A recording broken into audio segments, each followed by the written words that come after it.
Cette semaine, Bezrat Hashem, nous allons lire deux parashiot, Behar et Bechukotai, et en cela nous allons conclure le livre de Vaïkra. Dans la deuxième parasha, donc la parasha de Bechukotai, la Torah va nous énoncer les Berachot et les Kelalot, les bénédictions et les malédictions. De quoi vont-elles dépendre? Eh bien, les premiers mots de la parasha nous renseignent. Im Bechukotai telechu. Si vous suivez mes décrets, mes préceptes. Et nos sages de commenter, Rashi d'ailleurs ramène leurs paroles. Im Bechukotai telechu, le secret de la Beracha, il est chez Tiur Amelim Batorah, d'être investi, de s'efforcer dans l'étude de la Torah.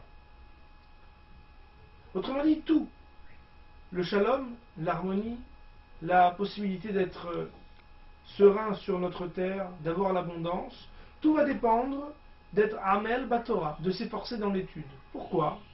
Eh bien, peut-être tout d'abord l'enseignement de nos sages dans le traité de Baba Metzia. Nos sages nous disent Rotze Adam bekav shelo yoter mi tishra kavin shel havero. Un homme préfère même une toute petite quantité qui soit la sienne plutôt que 9 fois plus lorsque ce n'est pas à lui. D'autres diraient peut-être mieux vaut un petit chez soi qu'un grand chez les autres. Autrement dit, l'idée ici c'est de donner de la valeur à ce que l'on a obtenu quand on s'en est donné la peine. C'est la notion de l'effort. Alors, bien sûr c'est important, mais qu'est-ce qui fait la particularité de l'effort lorsqu'il est dans l'étude de la Torah? Pour répondre à cette question, le Chafetz Chaim nous donne une petite image d'un tailleur qu'on viendrait voir et à qui on dirait attention, j'ai besoin de mon costume pour ce vendredi, il faut qu'il soit sur mesure. Alors, le vendredi approche et lorsqu'on se rend chez ce tailleur, eh bien il nous dit, vous savez, la note va être un peu lourde, j'ai travaillé au moins 10 heures pour préparer le costume. Seulement lorsqu'on essaye ce costume, eh bien, il n'est pas à la bonne taille. Alors, il nous dit quand même, écoutez, ça fait quand même une note de 10 heures de travail. Bien entendu, personne ne va les lui payer. Parce que ce qui compte, c'est le résultat.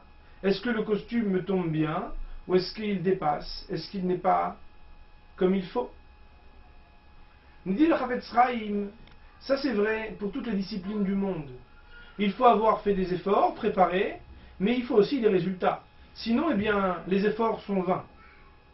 Dans toutes les disciplines, c'est vrai, sauf dans la Torah et les mitzvot. Car voilà que, pour chacune des minutes passées devant un livre de Torah, devant un livre d'études, pour chacun des efforts faits lorsqu'il s'agit de s'efforcer pour appliquer les mitzvot, les préceptes de Dieu, eh bien, l'effort même va donner un salaire.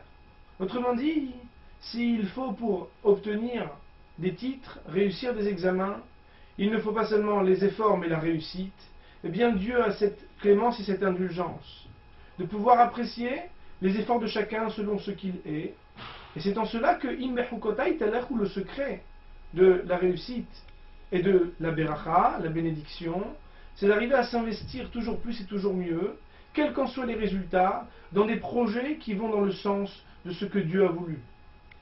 C'est en cela donc que la Torah nous dit Im Bechukotai telechu, s'investir dans l'étude de la Torah, et ça n'est pas toujours facile de comprendre ce qu'est le message divin, mais pour chacune des minutes, chacun des efforts, chacun des pas qu'on aura fait pour aller jusqu'au lieu d'un cours de Torah par exemple, eh bien on aura un salaire pour chacun de ces efforts.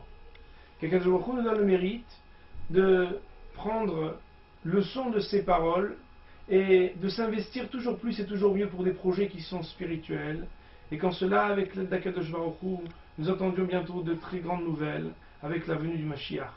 Shabbat Shalom.